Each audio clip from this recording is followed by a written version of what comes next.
I now give the floor to Ms. Archana Soreng, Indigenous Youth Climate Activist from the Kadia tribe and a former member of the United Nations Secretary General's Youth Advisory Group on Climate Change.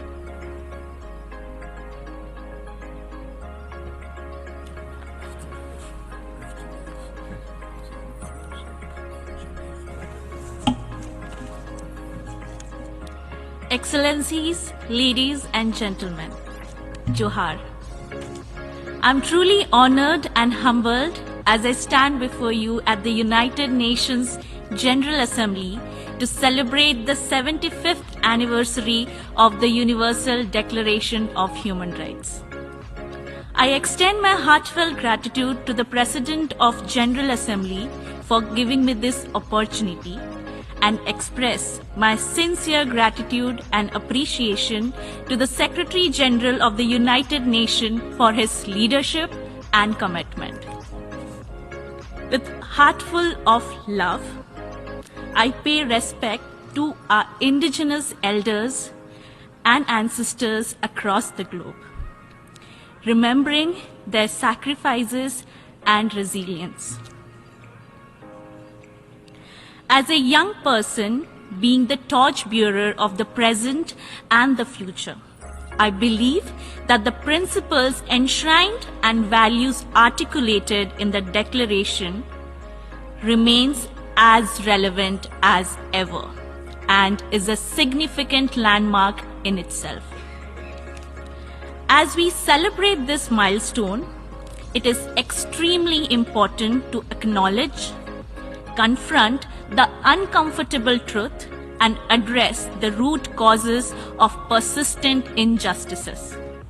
As we are still experiencing gross human rights violations across the globe, in different shapes, kinds and degrees, directly and indirectly. The journey towards realizing these rights enshrined in the Declaration have been varied and uneven, especially with us, indigenous peoples, children, youth, women, and other marginalized communities. As we still continue to face systemic discrimination, cultural erasure, and gross human rights violation. We need new, stronger, and appropriate strategies to implement and protect the very existence and essence of the Universal Declaration of Human Rights. Denial of human rights can no longer continue and has to be an integral part of the national policies of the country. As we navigate the complexities of climate crisis, we must recognize the interconnectedness of climate, indigenous people, and human rights. We indigenous people have been contributing towards climate action, biodiversity conservation through our worldviews, way of living, indigenous knowledge, and community-led practices. It's not only about what we do, but who we are is equally important and needs to be respected. For us, nature is a source of identity, culture, tradition, and language. In our indigenous worldview, we are not mere part of nature, but we are nature itself. Even though we are the least contributors to climate crisis, we continue to be the most affected by the impacts of climate crisis. We are witnessing the melting of our sacred glaciers, destruction of our lands, forests, and territories, the devastation of biodiversity. The irony is that we are being targeted and our human rights are being violated as we continue to protect the nature, biodiversity, and defend our territory, contributing towards the climate action. Thus, climate justice is a matter of our mere existence.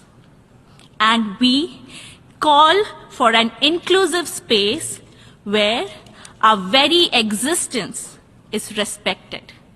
Our voices are listened to, valued and integrated in the decision-making spaces. And most importantly, our right over our land, forests and territories is respected, recognized and enforced. I hereby emphasize that indigenous people and young people should be leaders of climate action and not victims of climate policies.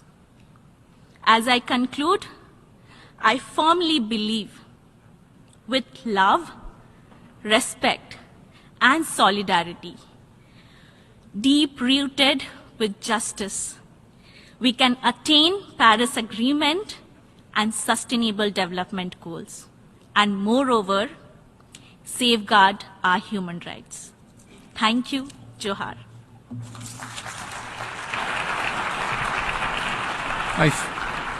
I thank Ms. Soreng.